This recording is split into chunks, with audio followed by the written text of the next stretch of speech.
The James Webb Space Telescope floats silently in space, positioned at a gravitationally stable point roughly 1 million miles from Earth, peering backward through time itself.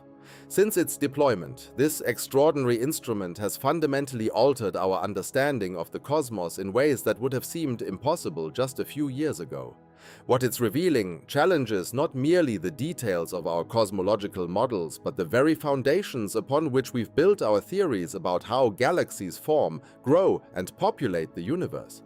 Before Webb began its observations, astronomers had already pushed the boundaries of what seemed knowable about the distant universe.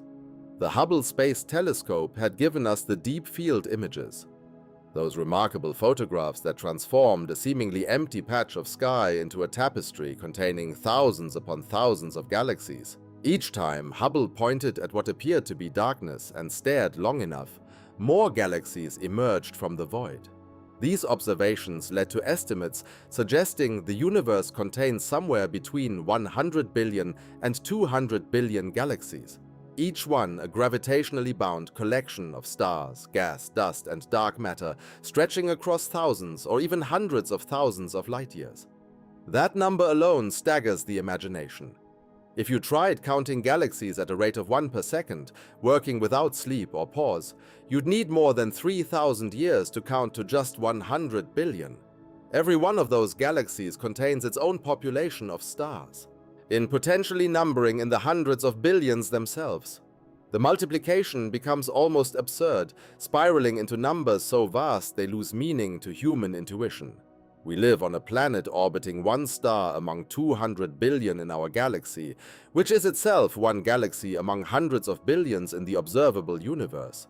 But Webb has forced us to reconsider even these incomprehensible figures.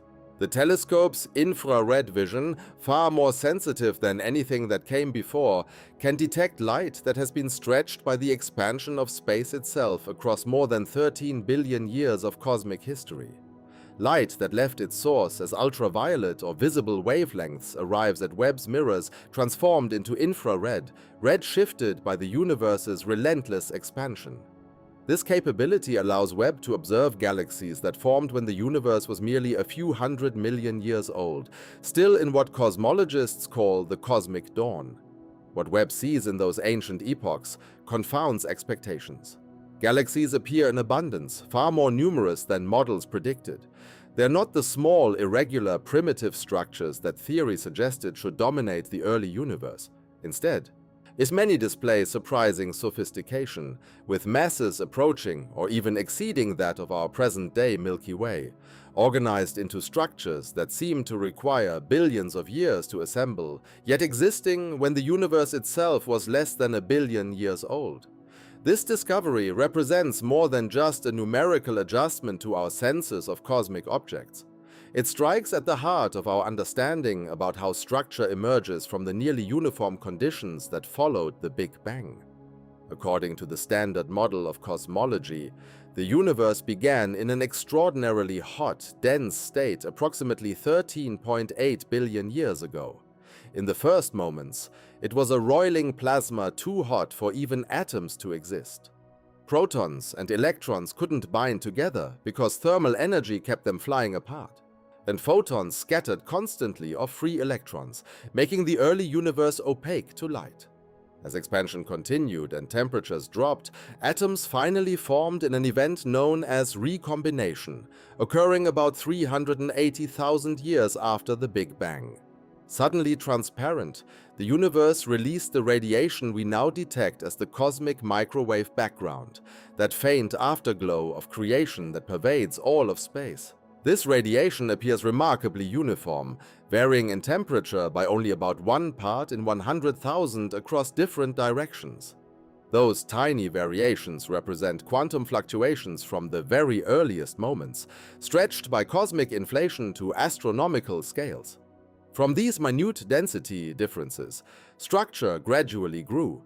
Regions slightly denser than average had slightly stronger gravity, attracting more matter. As they accumulated mass, their gravitational pull strengthened further, drawing in yet more material in a runaway process.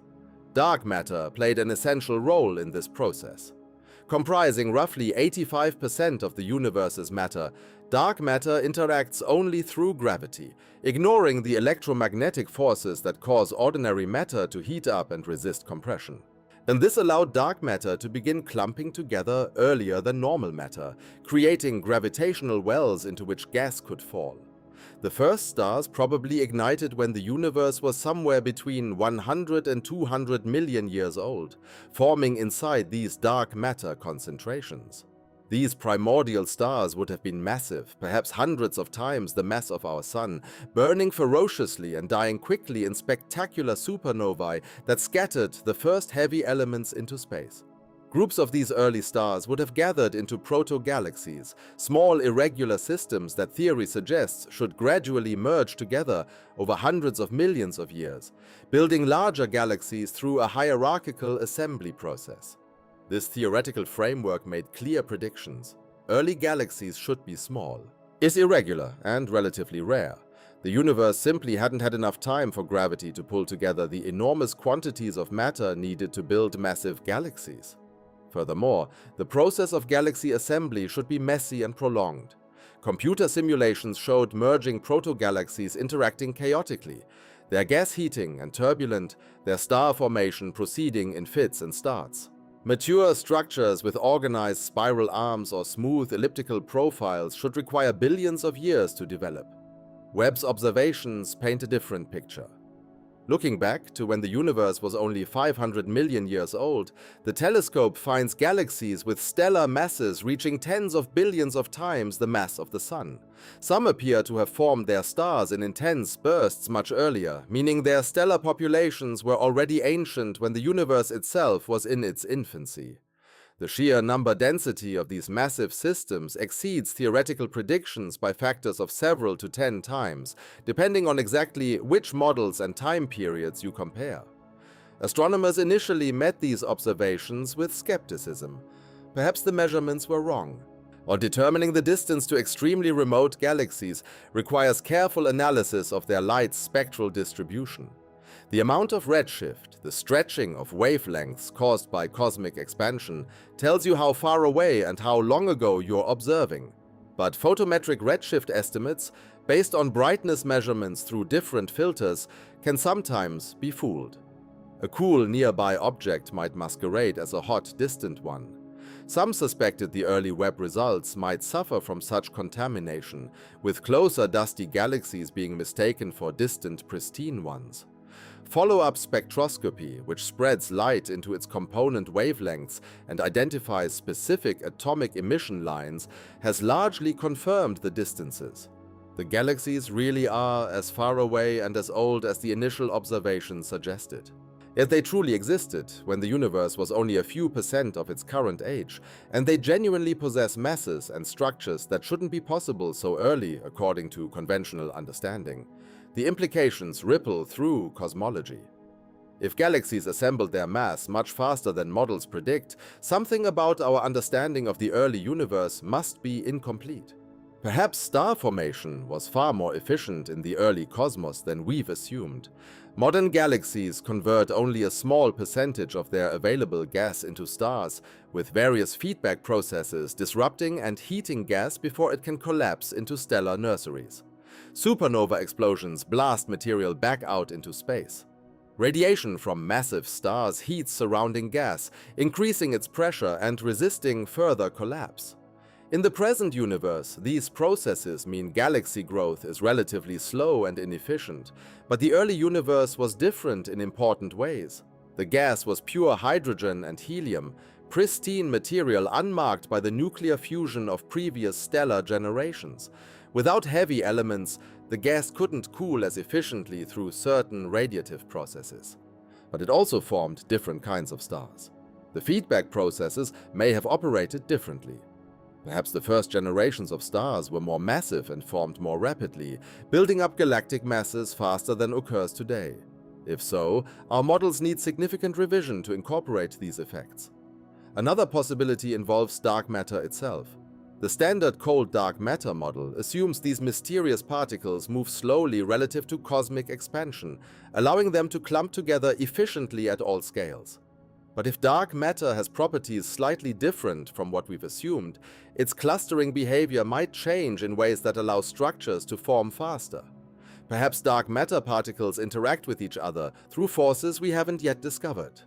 Or maybe they have small but non-zero masses that affect their dynamics in subtle ways at early times. Any modification to dark matter properties would have profound consequences, affecting not just galaxy formation but the entire history of cosmic structure growth. Some researchers have even suggested the standard cosmological model itself might require adjustment. The lambda CDM model, which combines Einstein's cosmological constant representing dark energy with cold dark matter and ordinary matter in specific proportions, has successfully explained an enormous range of observations. It accounts for the cosmic microwave background's detailed properties, the large-scale distribution of galaxies, the acceleration of cosmic expansion, and many other phenomena. It's been tested extensively and passed those tests remarkably well. Yet no theory is sacred. If observations consistently contradict predictions, the theory must adapt or be replaced. The Webb observations don't yet definitively break lambda CDM. There's still substantial uncertainty in how to interpret the data. Determining a galaxy's mass from its light requires assumptions about the stellar population, the star formation history, the amount of dust obscuring starlight, and other factors. Small changes in these assumptions can significantly affect mass estimates. Perhaps the early massive galaxies aren't quite as massive as initial analyses suggest, bringing them closer to theoretical expectations. Or perhaps they contain unusual stellar populations that make them appear more massive than they really are. Nevertheless, the tension between observation and theory is real and growing. Multiple independent teams using different analysis methods consistently find more massive galaxies at early times than models predict. The excess isn't marginal, it's substantial and systematic, appearing across different redshift ranges and using various observational techniques. While any individual measurement might be questioned, the overall pattern proves harder to dismiss. Beyond just the masses, the structures themselves surprise observers. Some of these ancient galaxies show organized morphologies, disk-like structures, and even hints of spiral patterns. Don't they possess concentrated central regions suggestive of bulges or perhaps even supermassive black holes? In the present universe, these features associate with mature galaxies that have undergone substantial evolution. Spiral arms reflect density waves moving through rotating disks, patterns that require particular dynamical conditions to persist. Bulges form through various processes, including mergers between galaxies, the migration of stars from disrupted satellite systems, or secular evolution driven by bar instabilities. These processes take time, often billions of years. Finding such features when the universe was less than 1 billion years old challenges our timeline for galaxy evolution. Either these structures form faster than we've thought possible, or the early universe was somehow conducive to rapid maturation in ways we don't yet understand. The discovery parallels in some ways the realization astronomers had decades ago when they found quasars, extremely luminous objects powered by supermassive black holes at high redshifts. Those black holes contained billions of solar masses when the universe was less than 1 billion years old, seemingly too early for such massive objects to have grown through normal accretion processes. That puzzle still doesn't have a completely satisfactory solution, though various mechanisms have been proposed. The black hole question connects directly to galaxy formation because the two processes intertwine. Nearly every massive galaxy in the present universe harbors a supermassive black hole at its center, with masses ranging from millions to billions of times the Sun's mass. These black holes and their host galaxies display tight correlations, suggesting they grow together through linked processes. Actively feeding black holes release enormous amounts of energy as gas spirals inward, heating or expelling material that might otherwise form stars. This feedback can regulate galaxy growth, preventing them from becoming too massive. But it also requires that black holes and galaxies co-evolve, their properties influencing each other throughout cosmic history. Webb has detected supermassive black holes at remarkable distances, confirming their presence when the universe was very young. Some of these active galactic nuclei show masses that seem inconsistent with standard growth models. Black holes grow primarily by accreting gas, pulling in material that heats to millions of degrees as it falls inward, radiating intensely before crossing the event horizon. There are theoretical limits to how fast this process can proceed. As gas falls in and heats up, it radiates, and that radiation exerts pressure, pushing outward.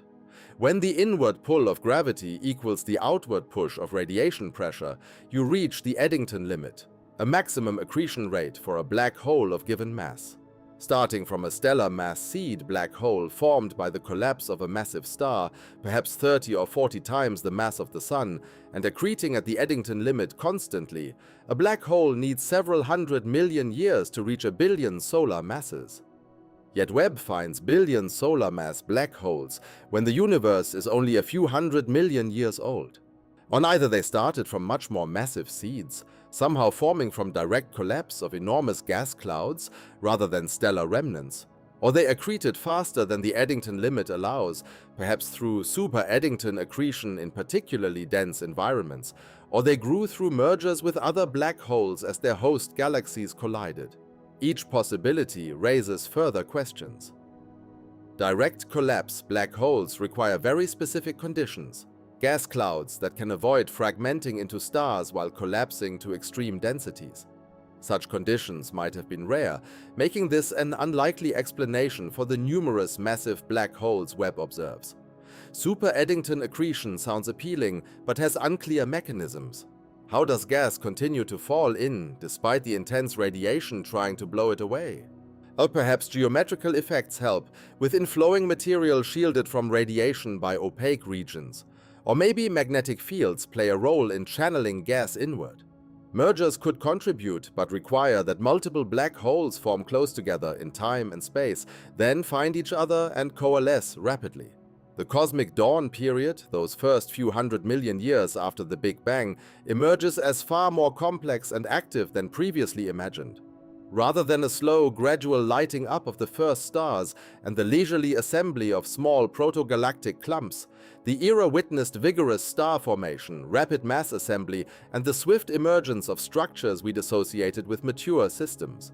The universe apparently wasted no time getting down to business once conditions allowed stars to form. And understanding this epoch matters for more than just filling in details of cosmic history. The processes that occurred during cosmic dawn set the stage for everything that followed. The first generations of stars synthesized the first heavy elements, carbon and oxygen and nitrogen and all the others that eventually become planets and life. They reionized the universe, their intense ultraviolet radiation stripping electrons from hydrogen atoms throughout space and ending the dark ages that followed recombination. The dark matter structures that grew during this period became the scaffolding on which larger structures built, evolving into the galaxy clusters and superclusters we see today. Webb's ability to observe this crucial period stems from its meticulous design.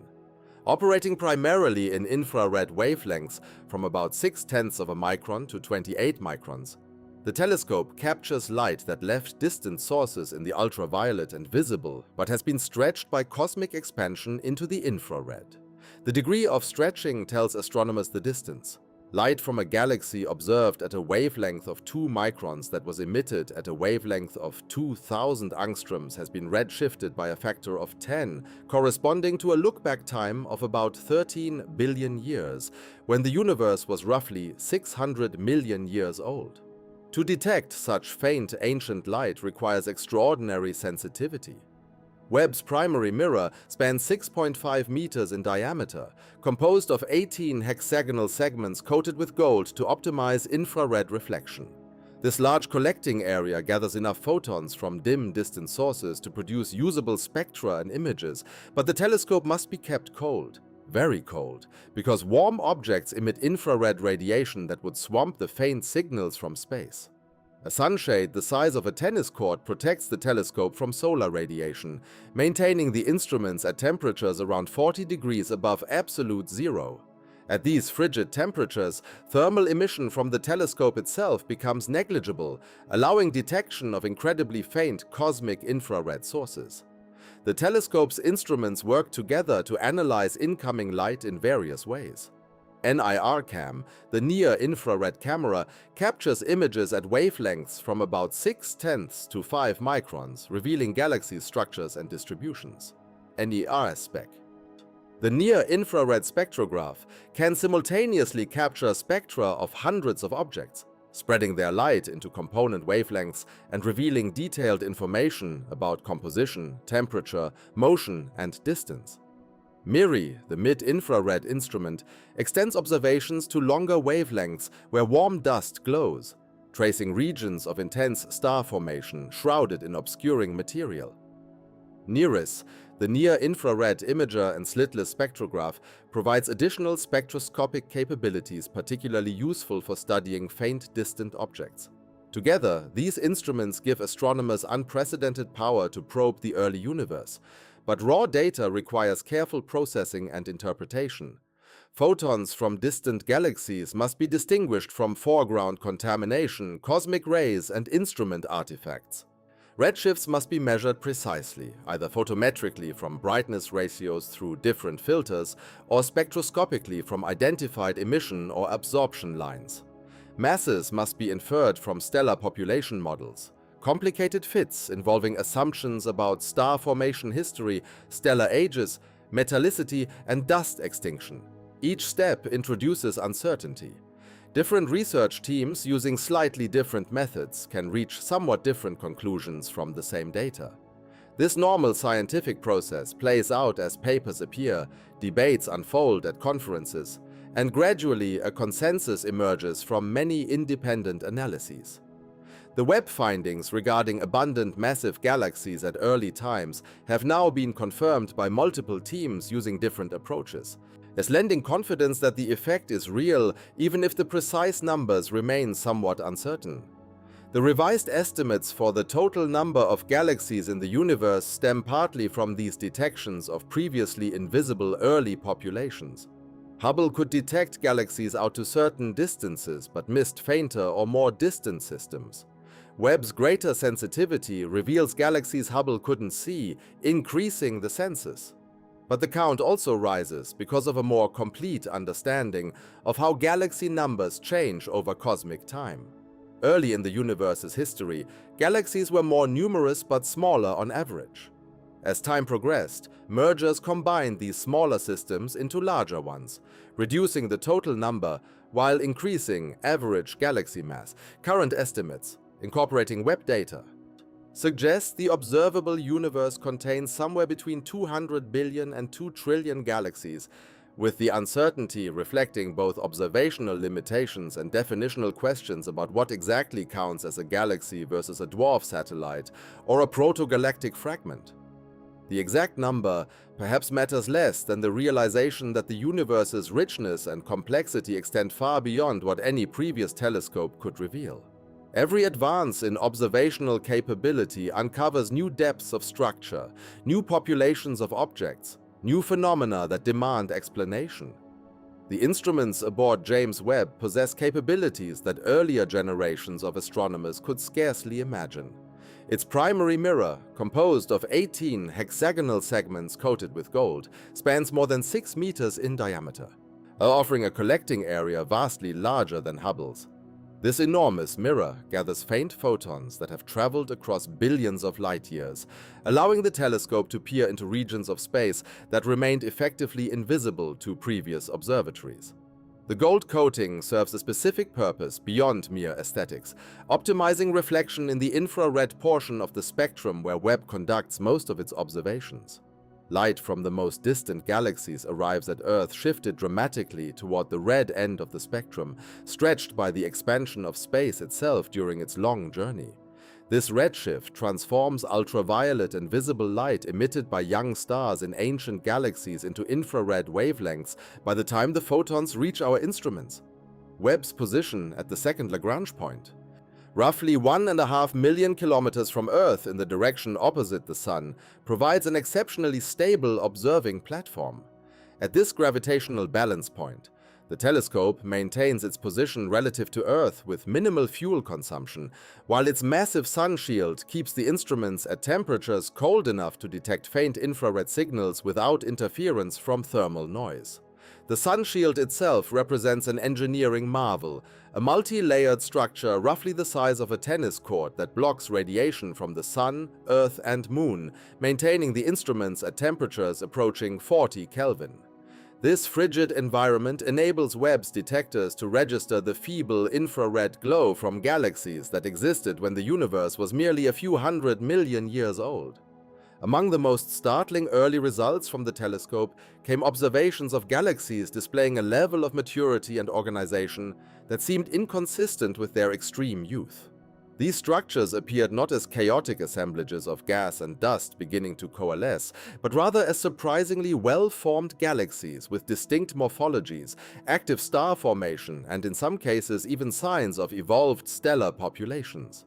The presence of such organized structures so early in cosmic history challenged expectations derived from models that described galaxy formation as a gradual, hierarchical process. According to these models, small protogalactic fragments should merge over extended periods to build larger galaxies, with the most massive structures forming relatively late in cosmic history after numerous generations of mergers and accretion events. Yet the observations revealed galaxies with stellar masses approaching or exceeding 10 billion solar masses at redshifts, corresponding to times when the universe was less than a billion years old. Creating such massive galaxies in such a brief interval required star formation rates far exceeding what theorists had considered typical for that era. The light from these ancient galaxies carries information about the stars within them, allowing astronomers to infer properties such as stellar age, composition, and formation history. Spectroscopic analysis of several particularly bright examples revealed spectral features indicating the presence of stars that must have formed even earlier, pushing back the timeline for the onset of significant star formation to epochs barely a few 100 million years after the Big Bang. The rapid assembly of such massive systems demands extraordinarily efficient processes for converting primordial gas into stars. In the current universe, galaxy formation proceeds at a relatively leisurely pace, with significant regulation of star formation through various feedback mechanisms. Stellar winds, supernova explosions, and radiation from active galactic nuclei all act to heat or expel gas from galaxies, limiting the rate at which new stars can form. These feedback processes prevent gas from collapsing too quickly and help establish the relatively steady star formation rates observed in typical galaxies today.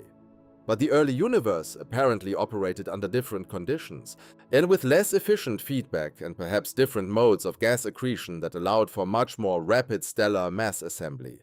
Dark matter plays an essential role in these formation scenarios, providing the gravitational scaffolding upon which visible matter organizes itself.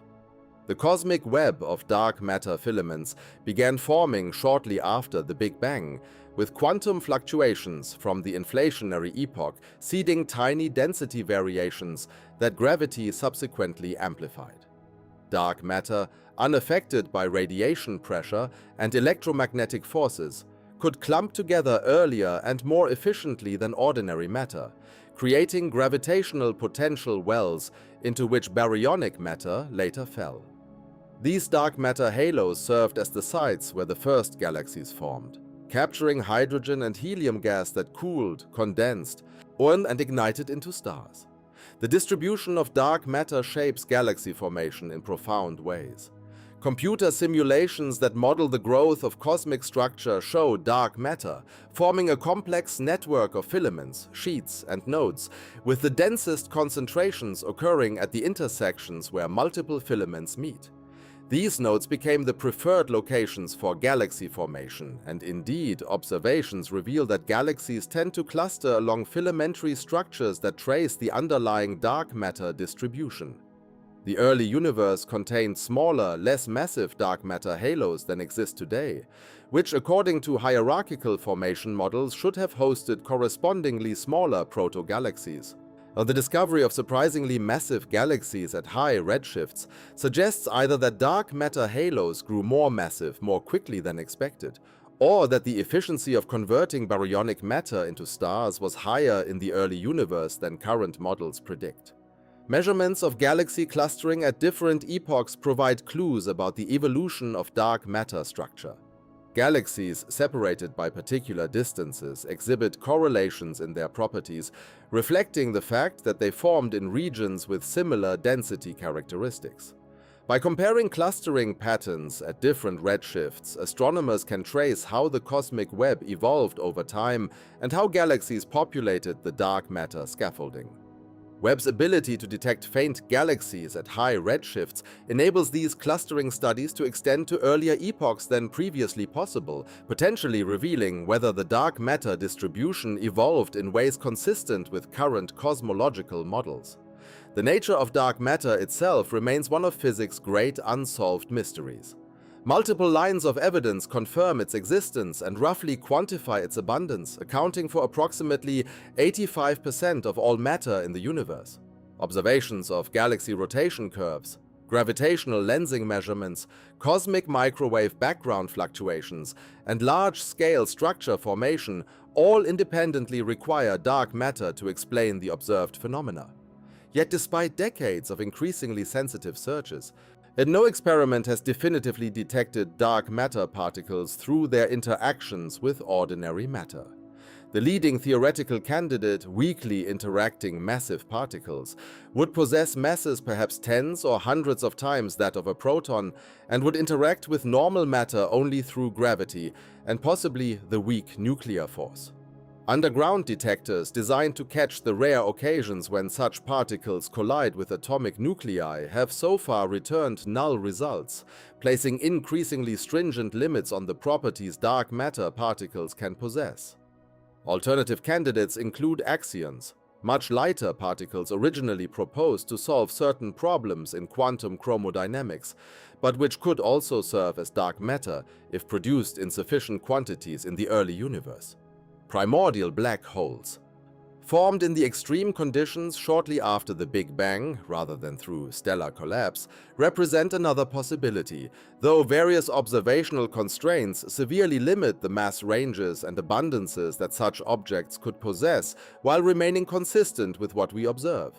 More exotic proposals invoke modifications to gravity itself rather than additional matter, though these modified gravity theories struggle to simultaneously explain all the diverse observations that standard dark matter models naturally accommodate. Whatever its fundamental nature, dark matter's gravitational effects dominate cosmic structure formation. The standard cosmological model, often called lambda CDM for its inclusion of dark energy, lambda, and cold dark matter, CDM, this successfully explains an impressive range of observations spanning from the cosmic microwave background through large-scale structure to the properties of individual galaxies. In this framework, dark matter particles moved slowly in the early universe, cold in the technical sense that their velocities remained much less than the speed of light. This coldness allowed dark matter to clump on small scales, forming the relatively low mass halos that hosted the first stars and galaxies. Had dark matter been hot, consisting of particles moving at relativistic speeds like neutrinos, it would have streamed freely across large distances, washing out small-scale structure and preventing the formation of the first generation of galaxies, the first stars to form in the universe, sometimes called population 3 stars. They likely had dramatically different properties from stars forming today. The primordial gas from which they formed contained essentially no elements heavier than helium, lacking the carbon, oxygen, iron, and other metals that play important roles in the star formation process occurring in the current universe. Metals, despite accounting for only a tiny fraction of a star's mass, have outsized importance because they enable efficient cooling of gas clouds. When atoms of carbon or oxygen collide with hydrogen molecules, they can absorb energy and later radiate it away as infrared photons, allowing gas clouds to cool to lower temperatures and collapse into denser configurations. Without metals, primordial gas could cool only through less efficient processes, limiting how much it could compress before internal pressure halted further collapse. The consequence was likely that the first stars formed with much larger masses than typical stars today. While most stars in the current universe have masses less than that of the Sun, population 3 stars probably ranged from tens to perhaps hundreds of solar masses. These massive stars would have burned through their nuclear fuel extraordinarily quickly, living only a few million years before exploding as supernovae and seeding their surroundings with the first heavy elements. The debris from these explosions enriched subsequent generations of gas clouds, enabling them to cool more efficiently and fragment into lower mass stars more similar to those we observe today. Detecting these first stars directly poses immense challenges. And individual population 3 stars would appear impossibly faint at the enormous distances corresponding to the redshifts at which they existed.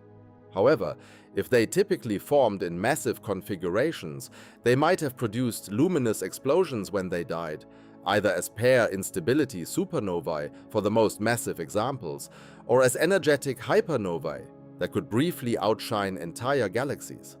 Webb's infrared capabilities make it sensitive to these events if they occurred, and astronomers have designed survey programs specifically targeting transient phenomena at high redshifts in hopes of catching the death throes of these ancient stars. The rionization of the universe represents another crucial epoch that the first stars and galaxies initiated. For roughly the first few 100 million years after the Big Bang, as the universe existed in a neutral state, with electrons and protons combined into hydrogen atoms that filled space with an opaque fog. This neutral hydrogen absorbs ultraviolet photons efficiently, making the universe quite opaque to certain wavelengths of light. As the first stars and galaxies formed and began emitting intense ultraviolet radiation, they gradually ionized the hydrogen surrounding them, creating bubbles of ionized gas that grew and eventually merged. By the time the universe reached an age of roughly 1 billion years, this reionization process had completed, leaving the intergalactic medium in the ionized state we observe today. The detailed history of reionization matters for interpreting observations of the earliest galaxies. Neutral hydrogen along the line of sight to a distant galaxy absorbs ultraviolet photons, making galaxies appear dimmer at certain wavelengths and potentially hiding some fraction of the total galaxy population from our surveys. Understanding how reionization proceeded, whether gradually or in sudden bursts, whether driven primarily by stars and galaxies or potentially by more exotic sources, helps astronomers correct for these absorption effects and derive more accurate estimates of the true galaxy population at high redshifts. Measurements of the cosmic microwave background provide some constraints on reionization. The CMB photons we detect today last interacted with matter at the surface of last scattering when the universe was roughly 380,000 years old. As these photons traveled across the universe to reach us, some of them scattered off free electrons in the ionized intergalactic medium. The probability of scattering depends on the abundance of free electrons and thus on how much of the universe had undergone reionization. By measuring the degree of polarization in the CMB, astronomers can infer the optical depth to electron scattering, which in turn constrains the reionization history. These measurements suggest reionization occurred relatively late, completing around redshift 6, and probably proceeding gradually rather than instantaneously. Direct observations of high redshift galaxies with Webb provide complementary constraints. By measuring the abundance of galaxies at different redshifts and estimating their ultraviolet luminosities, astronomers can calculate whether the known galaxy population produced enough ionizing photons to reionize the universe. Early results suggested a potential shortfall, and with the observed galaxies apparently producing insufficient ionizing radiation to complete reionization by the observed epoch. This tension led to suggestions that either the escape fraction of ionizing photons from galaxies was higher than typically assumed, allowing more of the ultraviolet radiation to escape into the intergalactic medium rather than being absorbed within the galaxies themselves, or that an additional population of faint galaxies below current detection limits contributed significantly to the ionizing background. More recent deep observations with Webb have revealed substantial numbers of extremely faint galaxies at high redshifts, potentially alleviating some of the photon deficit. These intrinsically dim galaxies prove difficult to detect and characterize, requiring extremely long exposure times even with Webb's sensitivity. Yet they may vastly outnumber the brighter, more easily observed galaxies, and if sufficiently abundant, their collective ultraviolet output could provide the additional ionizing photons needed to complete reionization. Determining the precise contribution of these faint galaxies requires continued deep surveys to better constrain their numbers and properties.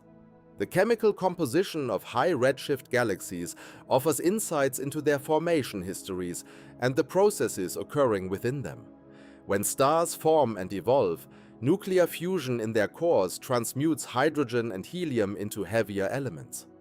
Low-mass stars like the Sun fuse hydrogen into helium during most of their lifetimes, as only producing heavier elements in relatively small quantities near the end of their evolution. Massive stars, burning much hotter and living much shorter lives, produce substantial quantities of elements through carbon, oxygen, neon, and silicon, ultimately synthesizing iron peak elements in their cores before exploding as supernova.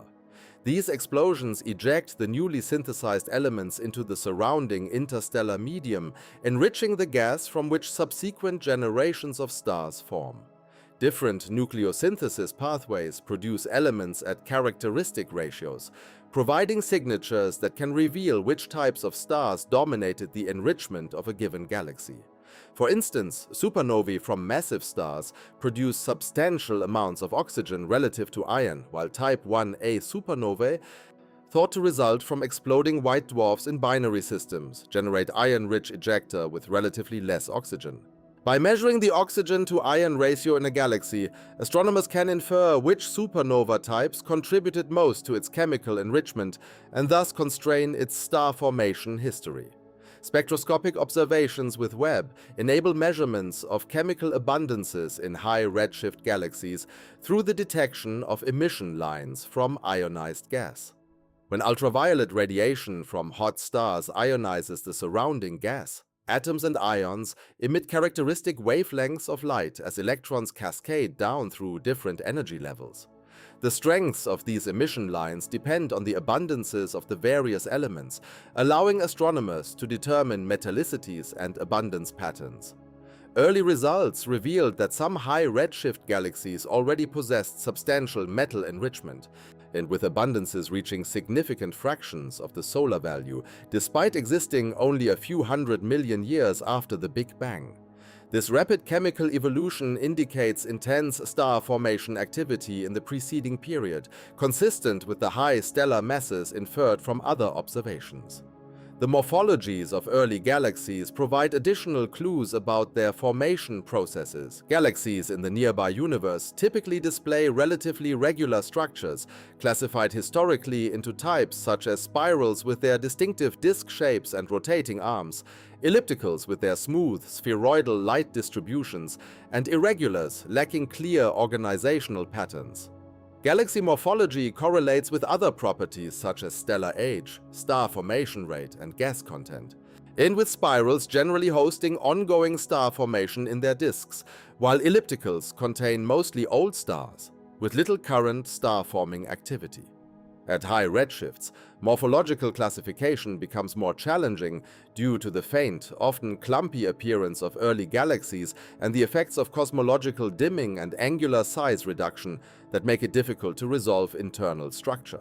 Nevertheless, Webb's sharp imaging capabilities reveal that many high redshift galaxies display irregular, disturbed morphologies with multiple bright clumps of star formation rather than the smooth, organized structures characteristic of massive elliptical galaxies in the nearby universe. These clumpy morphologies might indicate ongoing mergers between smaller subunits, violent disk instabilities driving gas infall and triggering intense star formation, or simply a reflection of the chaotic conditions prevailing in the early universe when galaxies were assembling from disparate components. Some high redshift galaxies observed by Webb display evidence for rotating disks despite their youth, suggesting that ordered structures could form surprisingly quickly. As measuring rotation requires spectroscopic observations that capture how the wavelength of emission lines shifts across the galaxy due to the Doppler effect, as different regions move toward or away from the observer. These velocity maps reveal whether a galaxy possesses organized rotational motion or displays more chaotic kinematics. The discovery of rotating disks at redshifts beyond 6 indicates that the processes leading to angular momentum, buildup, and disk formation operated efficiently even in the early universe, though the detailed mechanisms remain subjects of active investigation. Active galactic nuclei represent another crucial component of early galaxy evolution. These extraordinarily luminous sources, powered by supermassive black holes accreting matter at the centers of galaxies, can outshine their entire host galaxies and emit enormous quantities of energy across the electromagnetic spectrum. The black holes responsible for this activity contain millions to billions of solar masses, yet apparently existed already when the universe was less than 1 billion years old. How such massive black holes formed so quickly remains an open question, as conventional scenarios involving the growth of black holes from stellar mass seeds through steady accretion seem inadequate to produce billion solar mass black holes in the available time. Direct collapse of massive gas clouds into intermediate mass black holes, bypassing the population 3 star phase entirely, represents one possibility. Under certain conditions, a cloud of primordial gas might collapse directly into a black hole containing thousands of solar masses, providing a more massive seed that could grow to supermassive scales more readily. This scenario requires specific conditions to prevent the gas from fragmenting into stars during collapse, such as intense ultraviolet radiation from nearby sources that photodissociates hydrogen molecules and inhibits cooling, or rapid infall rates that don't allow time for fragmentation to develop.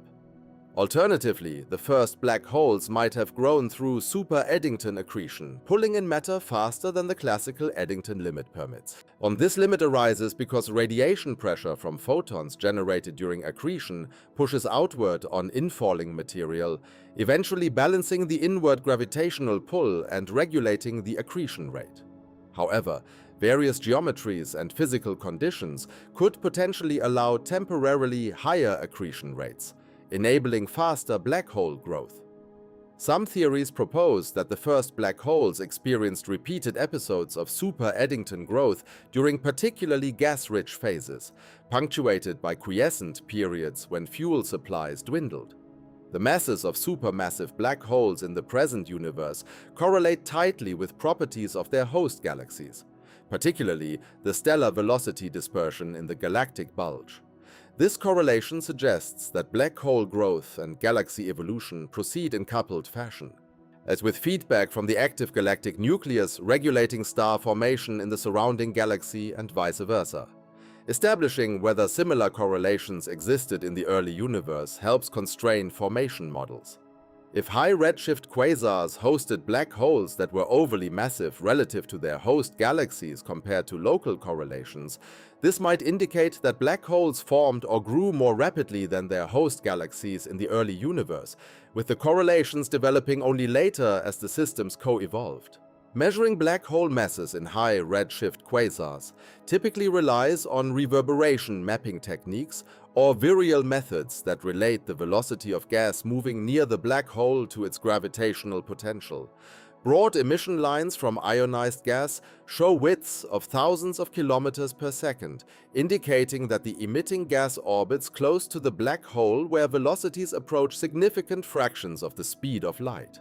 Combining these velocity measurements with estimates of the gas's distance from the black hole, derived from analyzing how emission line strengths respond to variations in the quasar's continuum brightness, allows astronomers to infer the enclosed mass through Kepler's laws. Characterizing the host galaxies of high redshift quasars proves more challenging, and as the brilliant quasar emission overwhelms the fainter galaxy light, Webb's capabilities help by enabling observations at longer wavelengths, where the galaxy contributes more significantly relative to the active nucleus, and by providing sharp enough imaging to spatially separate light from the quasar and its host. Early results suggest substantial diversity in host galaxy properties, with some quasars residing in galaxies undergoing vigorous star formation, while others occupy more quiescent systems. The co-evolution of black holes and galaxies likely involves complex feedback loops. As material accretes onto the supermassive black hole, the system releases tremendous energy through radiation and powerful outflows. These outflows, driven by radiation pressure, magnetic fields, or other mechanisms, it can reach velocities of thousands of kilometers per second and carry away enormous amounts of matter and energy. When these outflows slam into the surrounding interstellar medium, they heat and potentially expel gas that might otherwise collapse to form new stars, thus suppressing star formation. This negative feedback prevents galaxies from converting all their gas into stars and helps explain why the most massive galaxies in the nearby universe have largely ceased forming stars despite containing substantial gas reservoirs. Conversely, in some circumstances, active galactic nucleus feedback might trigger star formation by compressing gas as outflows plow through the interstellar medium, creating locally overdense regions where gravity can overcome internal pressure and initiate collapse. This positive feedback, though probably less important than negative feedback in most situations, could contribute to star formation in specific regions around active nuclei. The balance between positive and negative feedback effects and the efficiency with which they couple to the surrounding galaxy depends on numerous factors, including the power and geometry of outflows, the density distribution of gas in the galaxy, and the presence of magnetic fields that can help channel or confine flows. Cosmic rays. Relativistic particles accelerated to near light speed in various astrophysical processes represent another channel through which energy flows through galaxies. Supernova remnants, active galactic nuclei, and stellar winds all accelerate cosmic rays, which then diffuse through the interstellar medium, transferring their energy through collisions with gas particles and interactions with magnetic fields.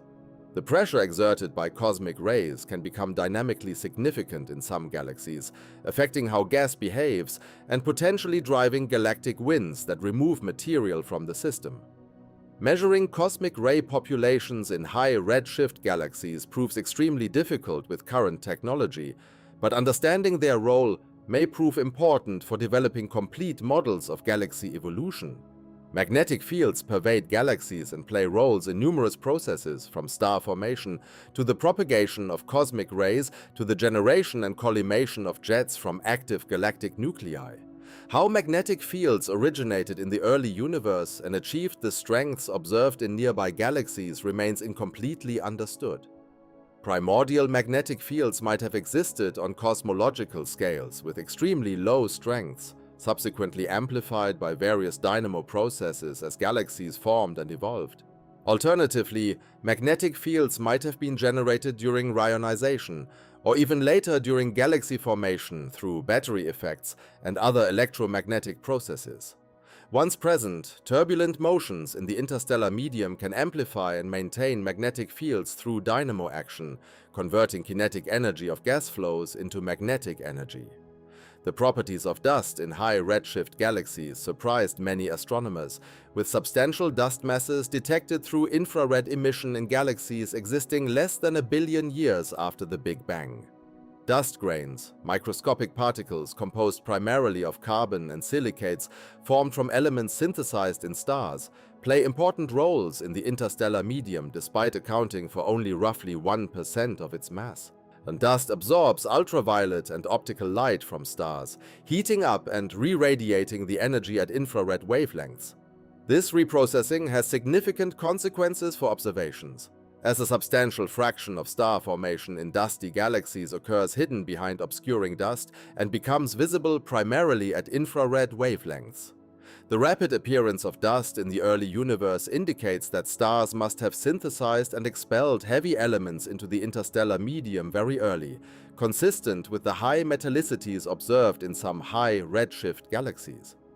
The specific processes forming dust remain subjects of investigation, with contributions possible from both stellar atmospheres of evolved giants and from supernova ejecta. In nearby galaxies, Different dust formation sites produce grains with characteristic compositions and size distributions, and disentangling these contributions helps constrain star formation histories and supernova rates.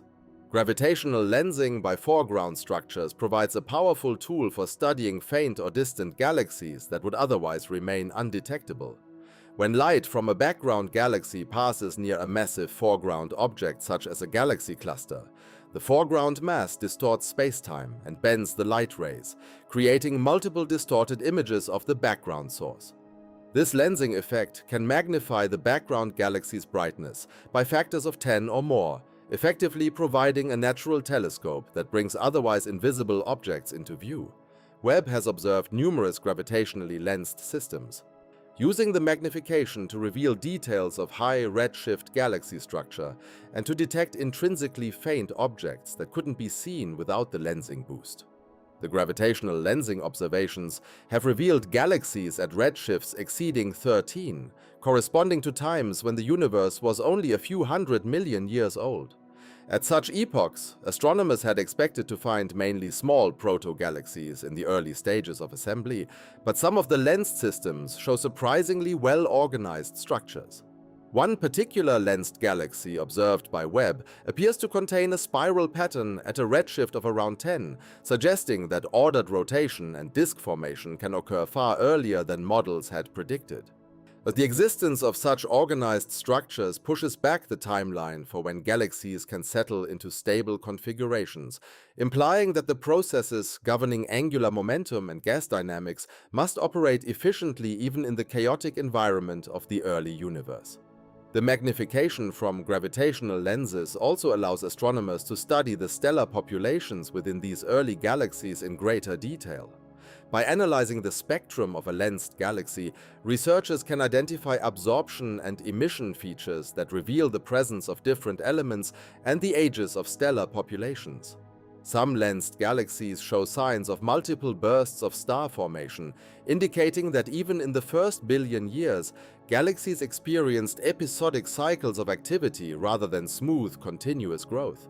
Thus, these findings suggest that feedback mechanisms, such as supernova-driven winds or radiation pressure from massive stars, could regulate star formation even at very high redshifts.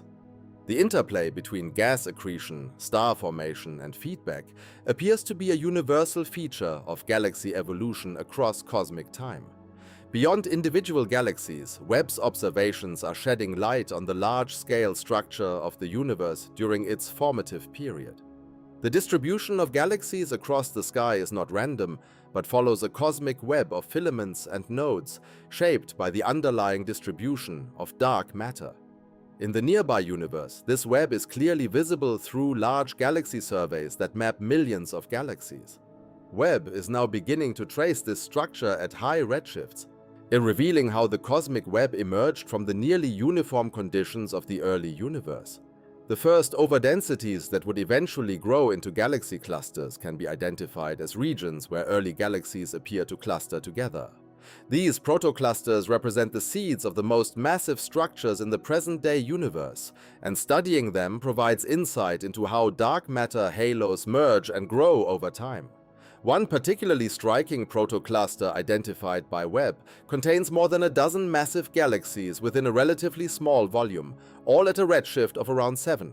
The combined mass of these galaxies suggests that the underlying dark matter halo is already quite substantial, likely on its way to becoming a rich galaxy cluster in the present epoch. The galaxies within this protocluster show a range of properties, with some actively forming stars and others appearing relatively quiescent. This diversity indicates that environmental effects, such as interactions between galaxies or the presence of a hot intra-cluster medium, may already be influencing galaxy evolution at these early times. Understanding how galaxy properties depend on environment is a key goal of modern cosmology. And Webb's ability to study protoclusters at high redshift provides a new window into these processes. The study of large-scale structure also connects to one of the most profound mysteries in cosmology, the nature of dark matter itself. Dark matter does not emit, absorb, or scatter light, making it invisible to all conventional telescopes. Its existence is inferred from gravitational effects. such as the rotation curves of galaxies, the motion of galaxies within clusters, and the bending of light by gravitational lensing.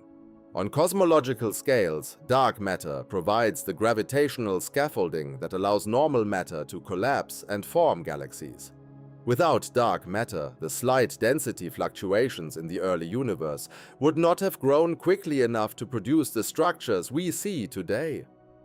The standard cosmological model, known as lambda CDM, posits that dark matter is composed of cold, non-relativistic particles that interact only through gravity. This model has been remarkably successful in explaining a wide range of observations, from the cosmic microwave background to the distribution of galaxies. However, the discoveries made by Webb are prompting astronomers to reconsider some aspects of this standard picture. The presence of massive, mature galaxies at very high redshifts suggests that structure formation may have proceeded more rapidly than predicted by lambda CDM simulations. In the standard scenario, the first dark matter halos to collapse are relatively small, and larger structures build up gradually through a process of hierarchical merging. The massive galaxies observed by Webb at redshifts around 10 to 13 appear to have assembled their stellar mass on shorter timescales than this hierarchical model naturally predicts. One possibility is that the early universe was more efficient at converting gas into stars than current models assume. Alternatively, there may be aspects of dark matter physics or the initial conditions of the universe that are not fully captured by existing simulations. Some researchers have speculated that the early massive galaxies could indicate a need for modifications to the lambda CDM framework. For instance, if dark matter particles have even weak interactions beyond gravity, this could alter the formation history of dark matter halos. Alternatively, the initial density fluctuations from the Big Bang might have a different statistical distribution than currently assumed, with more power on small scales that would enhance early structure formation. These ideas remain speculative, and most astronomers believe that adjustments to astrophysical processes, such as star formation, efficiency, and feedback, are more likely explanations. Nonetheless, as the tension between observations and predictions has sparked vigorous debate and motivated new theoretical work. The role of feedback in regulating galaxy formation is another area where Webb's observations are providing crucial new data. Feedback refers to processes by which energy and momentum from stars and active galactic nuclei are injected into the surrounding gas, affecting subsequent star formation. Supernova explosions, for example, heat and expel gas from galaxies, potentially shutting down star formation for a period. Similarly, radiation and winds from active galactic nuclei can clear gas from the central regions of galaxies and even heat the gas throughout massive dark matter halos. Understanding feedback is essential for explaining why galaxies convert only a small fraction of their available gas into stars. But without feedback, simulations produce galaxies that are far too massive and star-forming compared to observations. Webb's spectroscopic capabilities allow astronomers to trace the signatures of feedback by detecting outflows of gas moving at high velocities. In several high redshift galaxies, Webb has identified broad emission lines that indicate gas is being driven away from the galaxy at speeds of hundreds of kilometers per second. These outflows can be powered by starbursts or by central supermassive black holes. By measuring the mass and energy in these outflows, researchers can assess how much gas is being ejected and whether this is sufficient to regulate star formation. In some cases, the outflows appear to carry away more gas than the galaxy is forming into stars, suggesting that feedback can indeed quench star formation and prevent galaxies from growing too massive. The connection between supermassive black holes and their host galaxies is a central theme in understanding feedback. Observations in the local universe have revealed tight correlations between the mass of a galaxy's central black hole and properties of its stellar bulge, such as the bulge mass and the velocity dispersion of stars. These correlations suggest that black holes and galaxies grow in tandem, with feedback from the black hole playing a regulatory role. Webb's observations of high redshift quasars provide an opportunity to trace the development of these relationships over cosmic time. By measuring the mass of both the black hole inferred from the quasar's luminosity and the dynamics of gas near the black hole, and the stellar mass of the host galaxy, astronomers can determine whether the black hole to stellar mass ratio evolves with redshift. Intriguingly, some of the high redshift quasars observed by Webb appear to have black holes that are more massive relative to their host galaxies than is typical in the local universe. This finding suggests that black holes may grow more rapidly than their hosts in the early universe, or that the regulation mechanisms that later established the observed correlations had not yet fully taken effect. Understanding how supermassive black holes reach masses of billions of solar masses within the first billion years remains one of the outstanding puzzles in astrophysics. Possible explanations include the existence of massive seed black holes formed directly from the collapse of primordial gas clouds, or periods of super-Eddington accretion where black holes grow faster than the standard limit set by radiation pressure. Webb's infrared capabilities are also enabling detailed studies of the interstellar medium within high redshift galaxies. The interstellar medium, the gas and dust between stars, is the raw material from which new stars form. Its physical state, including temperature, density, and chemical composition, determines the rate and efficiency of star formation. By observing emission lines from various elements and molecules, Webb can map the conditions in the interstellar medium across different regions of a galaxy. For instance, emission from ionized oxygen or nitrogen traces regions where hot young stars are ionizing the surrounding gas, while emission from carbon monoxide or atomic carbon can reveal the presence of colder molecular gas where stars are actively forming. The detection of complex molecules in high redshift galaxies is particularly exciting. Molecules such as water, carbon monoxide, and even polycyclic aromatic hydrocarbons have been identified in spectra obtained by Webb. The presence of these molecules indicates that the chemistry in the interstellar medium was already well developed in the early universe, with dust grains providing surfaces where molecules could form. Dust itself plays a critical role in the star formation process by cooling the gas and allowing it to collapse more efficiently.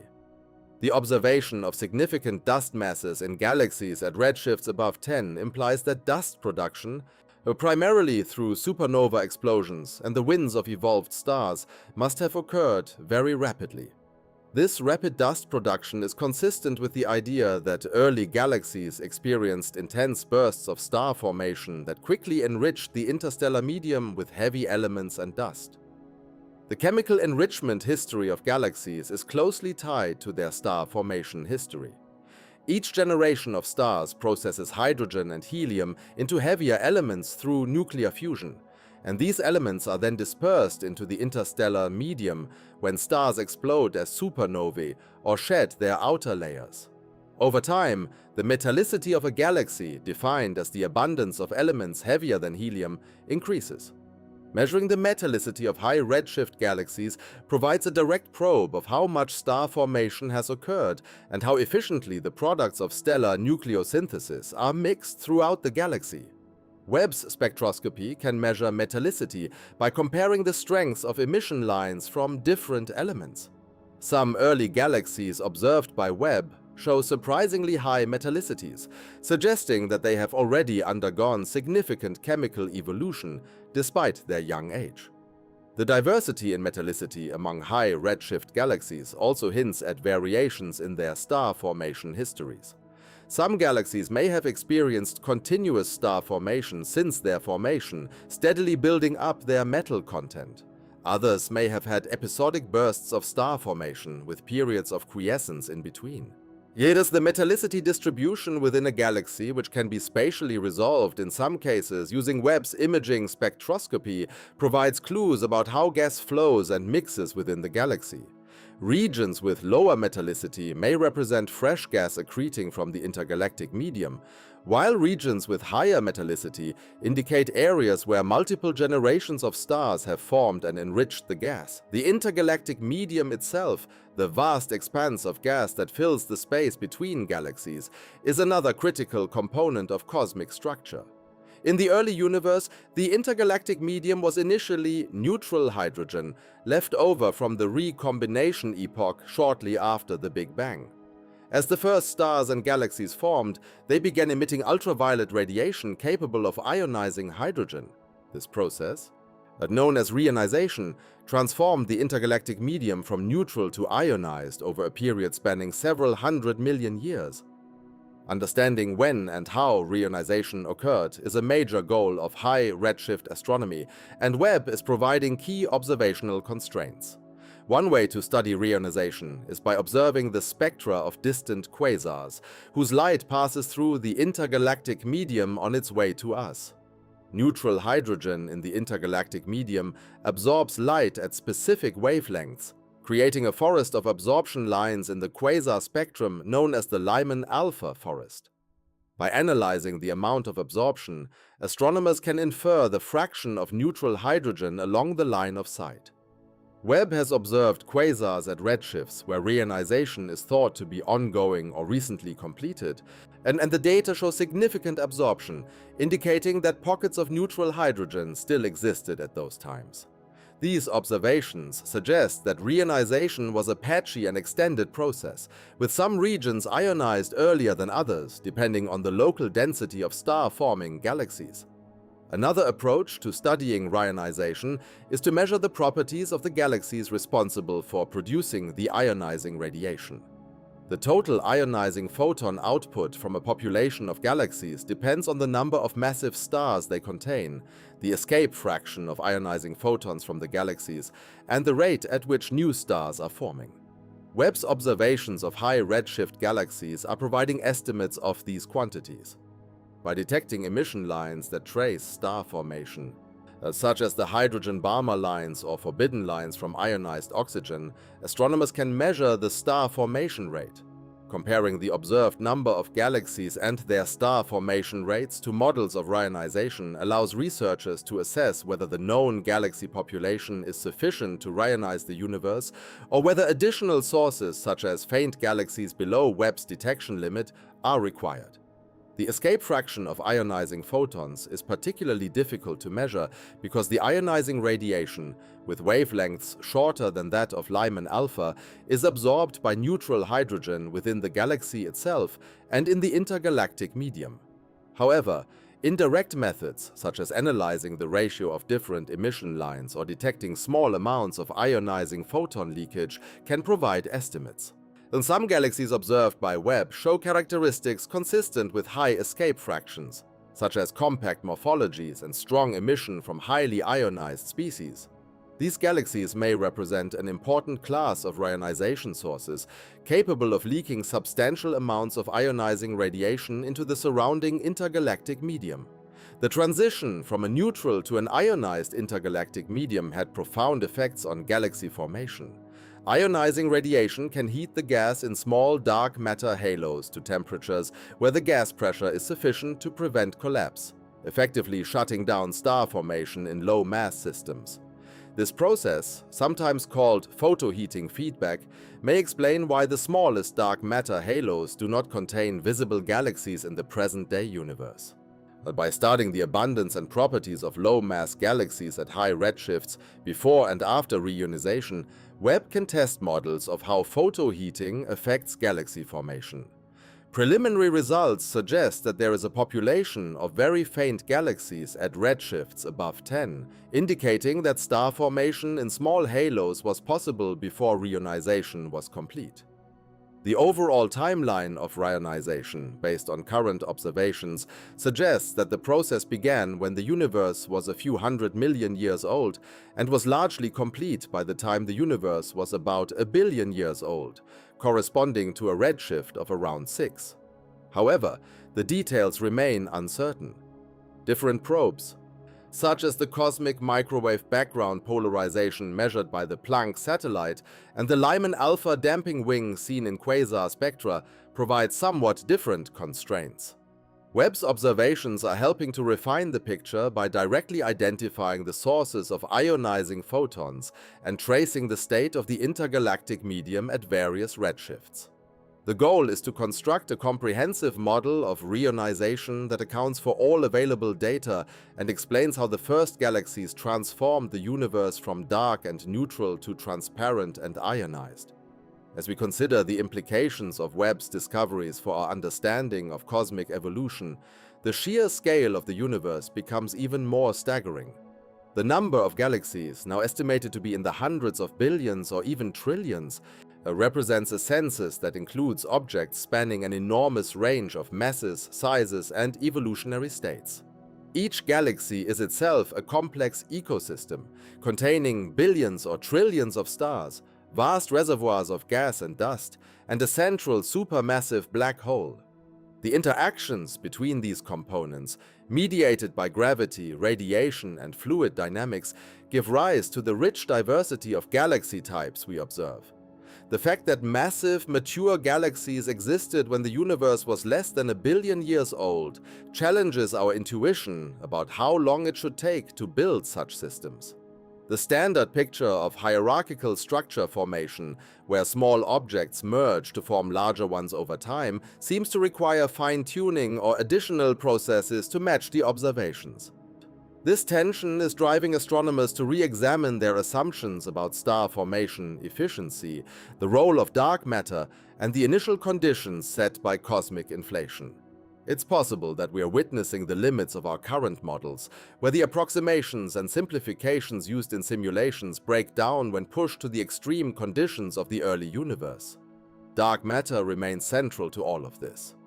The fact that we can see the effects of dark matter through gravitational lensing, galaxy rotation curves, and the growth of structure, yet we have no direct detection of the particles themselves, is one of the great mysteries of modern physics. Experiments on Earth, designed to catch dark matter particles as they pass through detectors, have so far come up empty despite decades of effort. The theoretical models propose a wide range of possible dark matter candidates, from weakly interacting massive particles to actions and other exotic possibilities. Webb cannot directly detect dark matter, but its observations of galaxy formation and large-scale structure provide indirect clues about dark matter's properties. If dark matter turns out to have interactions beyond gravity, even weak ones, this could leave an imprint on the distribution and properties of galaxies at high redshift. The connection between the very large and the very small is a recurring theme in cosmology. The structures we see today, from galaxies to superclusters, originated as quantum fluctuations during the inflationary epoch, a brief period of exponential expansion in the first fraction of a second after the Big Bang. These fluctuations were stretched to macroscopic scales by inflation and became the density perturbations that seeded structure formation. The precise statistical properties of these fluctuations, encoded in the cosmic microwave background and the distribution of galaxies, carry information about the physics of inflation and the fundamental laws governing the universe at the highest energies. Webb's observations of galaxies at all redshifts contribute to testing the predictions of inflationary models and constraining the conditions in the very early universe. Looking forward, Webb's mission is expected to continue for many years, with each new observation adding to our understanding. The telescope's design includes a finite amount of fuel for the thrusters that maintain its orbit at the L2 Lagrange point, but careful mission planning and efficient use of resources have extended the expected operational lifetime well beyond the original estimates. As long as the instruments remain functional, Webb will keep delivering transformative data. Future observations will likely focus on deeper surveys to push even further back in time, more detailed studies of individual high redshift galaxies to understand their internal structure, and systematic programs to characterize the properties of exoplanets and other targets within our own galaxy. The synergy between Webb and other observatories is also important. Ground-based telescopes with adaptive optics can provide complementary data, especially at longer wavelengths and with different spectroscopic capabilities.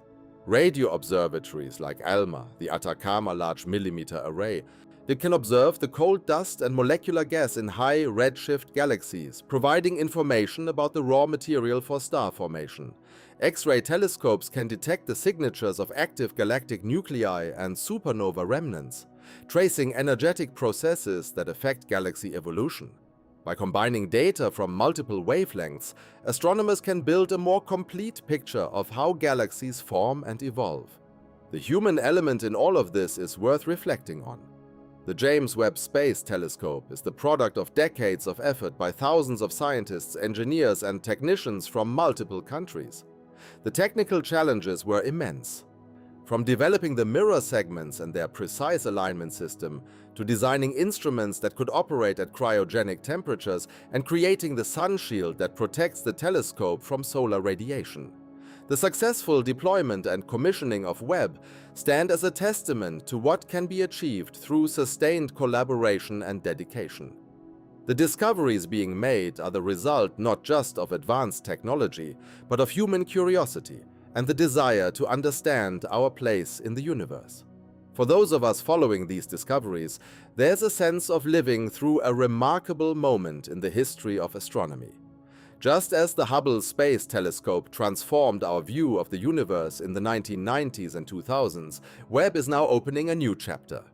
The images and data coming from Webb are not just scientifically valuable, but also deeply inspiring, reminding us of the beauty and complexity of the cosmos. The photographs of distant galaxies, nebulae, and other celestial objects capture the imagination and bring the abstract concepts of cosmology into vivid focus. The philosophical implications of these discoveries are profound. The realization that galaxies were forming and evolving in complex ways within a few 100 million years of the Big Bang underscores how dynamic and rich the universe has been throughout its history.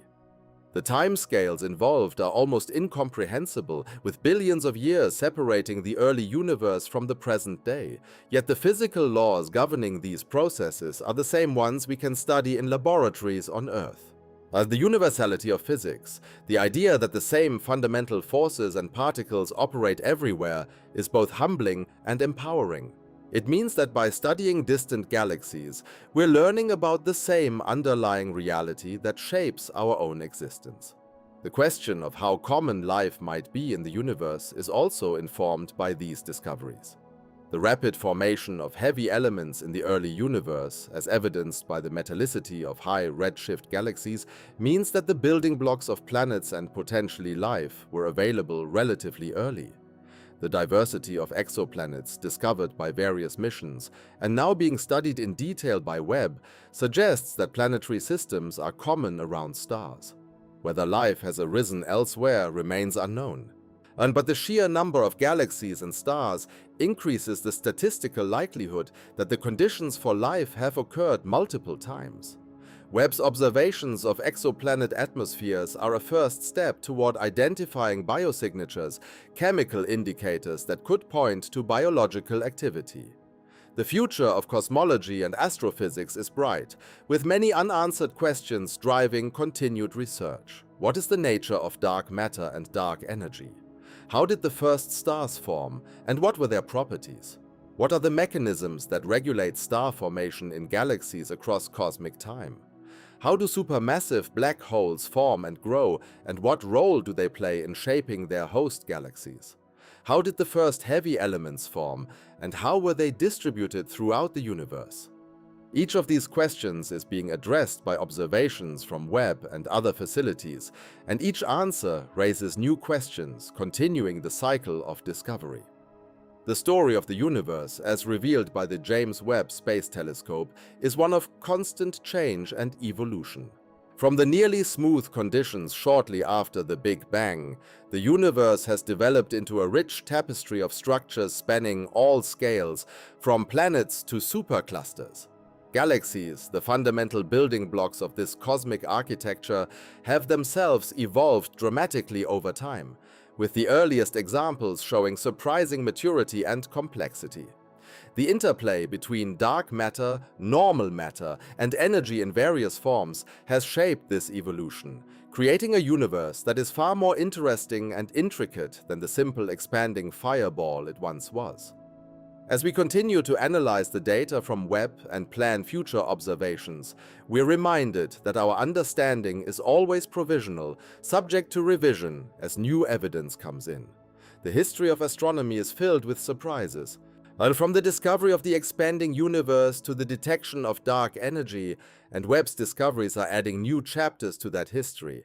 The massive galaxies at high redshift, the detailed structures in star-forming regions, the chemical complexity of early systems. All of these findings challenge our models and force us to think more carefully about the processes at work.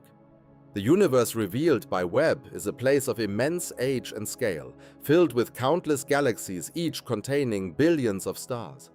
The light from the most distant galaxies has traveled for over 13 billion years to reach us, carrying information about conditions when the cosmos was in its infancy. By collecting and analyzing that light, we're able to reconstruct the history of the universe and trace the processes that have shaped it.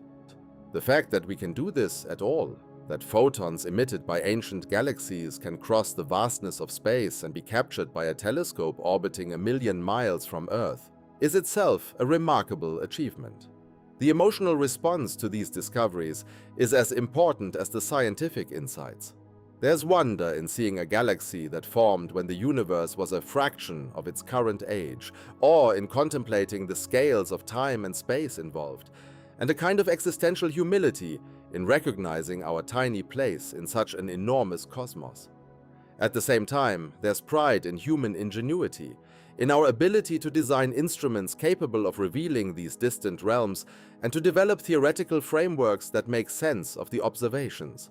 The pursuit of knowledge about the universe is a deeply human endeavor, and driven by curiosity and the desire to understand. Webb's observations are also a reminder of how much we don't know. For all the progress made, dark matter and dark energy remain mysterious. The details of galaxy formation are still being worked out, and the question of whether life exists elsewhere is unanswered. These gaps in our knowledge are not failures but opportunities, areas where future research can make new breakthroughs. Each solved mystery reveals deeper questions, and the process of scientific inquiry continues. The collaboration required to operate Webb and analyze its data involves astronomers from around the world working together to interpret observations and develop theories. Conferences, publications, and collaborative projects bring together diverse perspectives and expertise, accelerating the pace of discovery. The open sharing of data, a hallmark of modern astronomy, means that researchers anywhere can access Webb's observations and contribute to the collective effort to understand the universe. This openness fosters innovation and ensures that insights can come from unexpected directions. As the James Webb Space Telescope continues its mission, each new observation adds to the growing body of knowledge about the cosmos. The discoveries made so far have already reshaped our understanding of galaxy formation and the early universe, revealing a picture that is richer and more complex than anticipated. The journey from the Big Bang to the present day, from a hot, dense state to a universe filled with structure and complexity, is a story still being written. Webb is providing crucial chapters of that story, illuminating the processes that have brought the universe to its current state and offering hints about its future evolution. The ultimate fate of the universe, whether it will expand forever or eventually collapse, depends on the balance between dark energy and gravity. Current observations suggest that dark energy dominates, driving an accelerated expansion that will continue indefinitely. In such a scenario, galaxies will become increasingly isolated as the space between them grows, and eventually the universe will become a cold, dark place as stars burn out and black holes evaporate. But that fate lies trillions of years in the future, an almost incomprehensible span of time compared to the current age of the universe. For now, the cosmos remains vibrant and dynamic, filled with galaxies actively forming stars, black holes accreting matter, and countless worlds orbiting distant suns. Reflecting on everything Webb has revealed, the sense of scale is overwhelming. The hundreds of billions or trillions of galaxies, each a vast island of stars, represent a universe so large that light takes billions of years to cross it. The early formation of massive galaxies, the intricate web of dark matter, the chemical evolution of stellar populations, all of these phenomena speak to a cosmos governed by physical laws that we're only beginning to fully grasp. The interplay of matter and energy, gravity and radiation has created a universe that is simultaneously comprehensible and mysterious. A place where we can calculate the behavior of particles and predict the motions of galaxies, yet still face profound questions about the nature of existence itself. The discoveries from the James Webb Space Telescope are a testament to human ambition and ingenuity, a demonstration of what can be achieved when we push the boundaries of technology and knowledge. They're also a source of inspiration, reminding us that the universe is far more wondrous than we might have imagined, filled with surprises and marvels that await discovery. As we look to the future, with Webb continuing to observe and new missions being planned, the story of the cosmos will keep unfolding, revealing new chapters and deepening our understanding of the place we call home within the vast expanse of space and time.